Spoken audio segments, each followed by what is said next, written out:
예수 그리스도의 복음을 듣고 믿음을 고백할 때 가장 먼저 필요한 것이 무엇일까요? 하나님 앞에 회개하는 것이 필요하죠. 우리는 예수 그리스도의 복음 앞에서 하나님을 모르고 살아가던 나의 모습들, 나의 완악했던 내 죄의 모습들을 깨닫게 됩니다. 그때 우리는 하나님의 놀라운 사랑을 진정 경험하게 되죠. 그래서 바울은 로마서 5장 8절에서 우리가 아직 죄인 되었을 때에 그리스도께서 우리를 위하여 죽으심으로 하나님께서 우리에 대한 자기의 사랑을 확증하셨느니라. 아멘. 죄인을 위하여 죽으신 그 사랑을 하나님께서 확증하시면서 우리의 모든 삶 속에 충만하게 덮어서 하나님의 길로 하나님의 뜻을 따라 행할 수 있는 주의 자녀로 인도하시기에 우리는 그 사랑을 진실로 경험케 됩니다. 그리고 오늘 본문은 이때 우리가 경험한 그 은혜가 도대체 무엇인지에 대한 아주 강력한 권면을 주고 있죠. 오늘 본문 14절은 우리가 시작할 때 확신한 것을 끝까지 견고히 잡고 있으면 그리스도와 함께 참여한 자가 되리라. 우리가 시작할 때에 이 말씀은 우리가 처음 믿을 그때를 의미합니다. 조금 더 정확하게 표현하면 그리스도 예수 안에 거하기로 한 그때, 그리스도 예수에 참여한 그때에 그 은혜를 깨닫고 그의 자녀로 예수 그리스도의 제자로 살아가는 그 삶을 의미하죠. 그러니 이때 부어지는 것은 하나님의 사랑입니다. 우리가 확신한 것은 하나님의 사랑이 창세 전부터 택정하신 그 은혜로 2000년 전 십자가에 달리신 예수 그리스도의 십자가로 인해 우리에겐 하나님의 사랑이 확정되고 여전히 신실하셔서 그 2000년의 시간을 뛰어넘어 우리에게 지금 이 시간 나에게 그 사랑을 말씀하고 있다는 것입니다. 이 사랑을 끝까지 붙들고 있는 것을 지금 이 믿음을 시작하는 것, 그것을 견고히 잡는 것으로 지금 본문을 권면하는데 이 모습을 과연 어떻게 잘 설명하는지 살펴보려 합니다. 15절은 성경에 일렀으되 오늘 너희가 그의 음성을 듣거든 경노하시기 하던 것 같이 너희 마음을 완고하게 하지 말라 하였으니. 본문에서 인용된 말씀은 시편 95편 7절의 말씀을 인용한 것입니다. 시편 95편은 하나님께 전적인 복종을 권면하는 다윗의 노래이죠. 위대하신 하나님께 복종하라. 그러한 말씀 중에 그중 7절은 하나님께서 우리의 목자가 되시는 분이심을 노래하고 있습니다. 양으로서 우리는 목자의 음성을 듣죠. 목자는 그 양을 먹이고 보호합니다. 이것은 분명히 놀라운 은혜로 하나님께서 우리의 모든 인생을 지키시고 나를 먹이시는 하나님임을 고백하죠.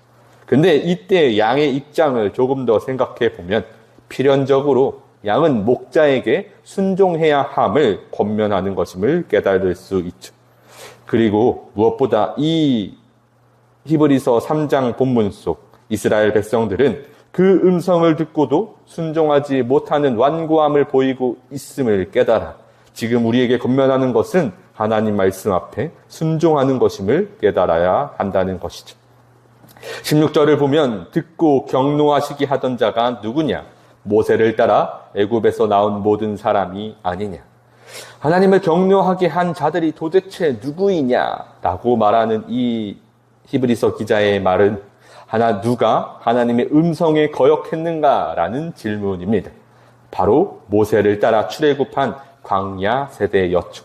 하나님은 누구에게 노하셨습니까? 범죄한 자들, 하나님을 따르지 않고 세상의 것으로 스스로 세운 수많은 우상들로 우상을 섬기며 하나님과 원수가 된 그들은 하나님께 범죄한 광야 세대이죠.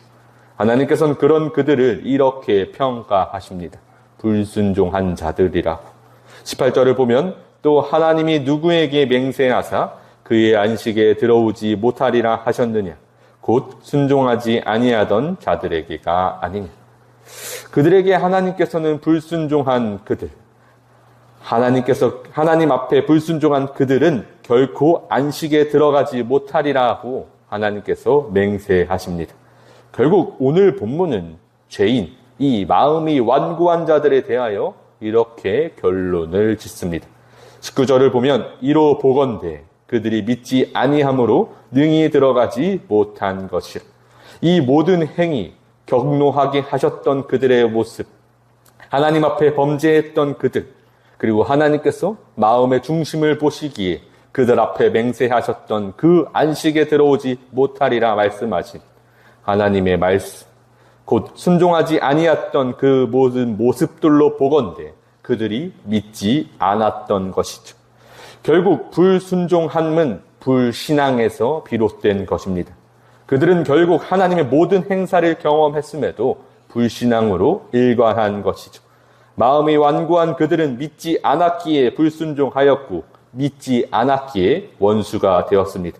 결국 하나님의 은혜를 자신들의 완고함으로 인해 믿지 않은 결과를 보인 것이죠. 그러니 우리에게 무엇보다 가장 중요한 것은 바로 이 믿음입니다. 믿음인 것이죠.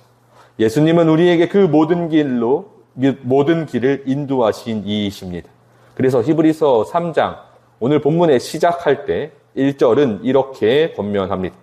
히브리서 3장 1절은 그러므로 함께 하늘의 부르심을 받은 거룩한 형제들아 우리가 믿는 도리의 사도이시며 대제사장이신 예수를 깊이 생각하라. 예수 그리스도를 깊이 생각하라고 권면하죠. 우리를 불러내시고 우리를 이 자리로 인도하셨으며 지금 우리를 입히시고 나를 먹이시고 무엇보다 진정한 자유를 죄로부터의 자유함을 허락하신 이가 누구이신지 깊이 생각하라는 것입니다. 하나님의 사도로서 하나님 앞에서 하나님의 길로 인도하셨던 그 대제사장의 그 예수 그리스도의 모습을 깊이 되뇌이는 것. 우리는 하나님을 믿고 예수 그리스도를 굳게 붙잡는 우리 신앙의 도리는 여기서부터 이 믿음으로부터 시작됩니다. 우리는 늘 복음을 듣고 처음 믿은 그 신앙의 모습은 내가 죄인임을 고백하죠. 완고했던 나의 모습을 이제 다 내려두고 하나님의 뜻에 따라 살아가는 하나님의 양임을 고백하며 그가 우리의 목자가 되심에 그의 음성이 우리 귀에 들려 하나님의 말씀에 순종하기를 갈망하며 살아갑니다. 우리는 그 믿음의 고백으로 바울이 전하는 이 갈라디아서 2장 20절의 믿음을 따라가는 저와 여러분이 되시길 소망합니다. 갈라디아서 2장 20절은 내가 그리스도와 함께 십자가에 못 박혔나니 그런즉 이제는 내가 사는 것이 아니요 오직 내 안에 그리스도께서 사시는 것이라. 이제 내가 육체 가운데 사는 것은 나를 사랑하사 나를 위하여 자기 자신을 버리신 하나님의 아들을 믿는 믿음 안에서 사는 것이라. 아멘. 결국 우리가 모든 죄로부터 벗어나고 그 죄를 내가 이전의 나의 모습들, 옛사람을 미워하는 그 길은 온전히 하나님을 믿는 믿음을 가질 때 가능할 것입니다. 우리가 처음 확신한 것, 하나님의 사랑이 우리에게 믿음으로 맺어져 우리에게 하나님을 향한 굳건한 뿌리가 박히게 하실 것이고 견고한 믿음으로 늘 예수 그리스도 안에 거하는 삶으로 인도하실 것이죠. 그러니 우리는 오직 참 사랑으로 우리를 구원하신 하나님의 아들 예수 그리스도를 믿는 믿음으로 하나님이 허락하신 진정한 안식을 누릴 수 있는 저와 여러분이 되시길 간절히 소망합니다. 오직 믿음으로 말미암아 사는 저와 여러분이 되시기를 주님의 이름으로 축복합니다.